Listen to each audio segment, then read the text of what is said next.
What car do I get? 20-year-old with a new full-time job. So this is going to be a pretty interesting post. So let's get into it. Background.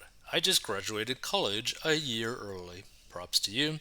And due to a full ride scholarship and working for the university, free housing and meal plan, I only have about 3,000 in student debt. Yo, if you only got $3,000 in student debt, pay that stuff off. I have 8 credit cards and never carry a balance. Don't really like that you got 8 credit cards. That's pretty excessive, but I do like that you never carry a balance. I'm starting a new job next month with a 58K salary. Nice of you. And a 3.5K sign on bonus. It is okay. Before I continue, if you're getting a 3.5K sign on bonus, pay off your student debt like right now. Like right now. It is hybrid where I plan to go in the office 1 to 2 days a week, but it is an hour long commute. I have an older lifted Jeep that I plan to keep, but I really need a daily driver next month. Yo, you already got a car. How about this? Right before we continue reading this, how about this? How about you use $3,000 to pay for pay off your student loans completely, so you literally got zero debt. You got zero debt at that point. Then you use $500 to buy a super cheap car that is really good on gas. I am looking at 2 different options. I plan to take out an auto loan to continue to build my credit. Lord. Option 1, get a cheap Honda or Toyota sedan around $5,000. This is a cheap option with low insurance, cost of maintenance. I love working on cars and can do about anything anyway and good mileage. Option 2, please don't kill me. Okay, so this person is a car person.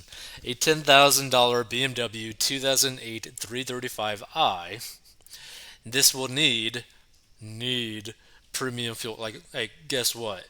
Unless you're driving around in a supercar, and even then, you probably don't actually need to use premium. Like the main thing that premium, like the difference between premium and regular, is the potential amount of horsepower that you end up taking out. It will be more on insurance and has higher maintenance costs, but it is a hell of a lot more fun and is a great power to dollar ratio. Exactly how a car guy would speak about a car. Oh my god. I am really stuck in the middle and would love opinions. I know this is a personal finance Reddit about saving money, and I am great at budgeting and saving. I would never buy a new car and have low expectations for what I need. I don't care that it is a BMW, it's cheap power. Hey, guess what? Basically, the cheapest powers out there are Mustang GTs and old Corvettes, even old Viper. Well, the old Vipers aren't really cheap, but old Corvettes, old Mustang GTs are probably where the majority of super cheap power actually lies. The only reason I'm looking at the BMW is because I love cars. Go figure. Yeah, I love cars a lot and want something that is fun and fast. I mean, this post is basically just like a car guy saying, like, please let me just go with the second option and say that is a good option financially when it's not. This is not a good option financially, like at all. Both of them are not a good option financially.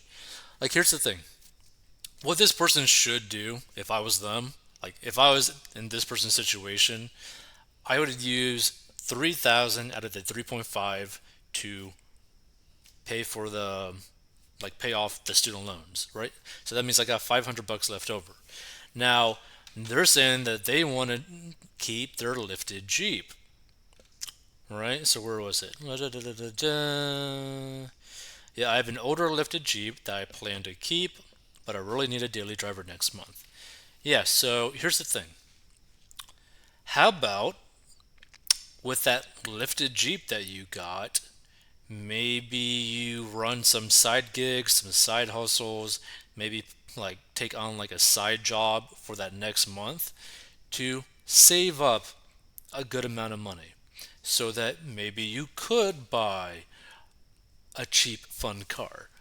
Maybe not the 2008 335i BMW because you might not be able to get basically about 10K that quick.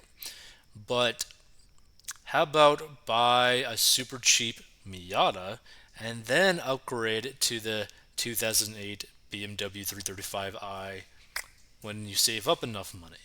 Because what this person doesn't understand is that they are already building credit with their 8 credit cards that they don't carry a balance with it.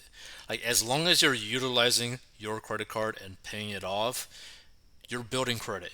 As long as you have a low utilization rate, which this person does because they got no balance, they're building credit. Like, they are constantly building credit without the need of getting a car loan.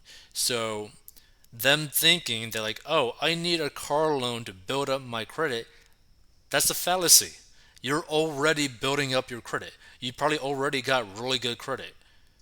You just want to use this as an excuse to get that BMW. Like any car guy would want to do, they will try to do anything they can to get their hands on a nice car, on a nicer car. Which, like, I understand. I understand the line of thinking.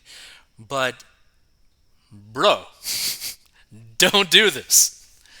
Like, here's the thing. Why not get a cheaper, fun car now, then work your way up? Like, this is the thing that, like, this person, like, one, they already got that lifted Jeep, which they could easily probably sell that lifted Jeep and buy this BMW outright, right? Which is what I would probably do personally. But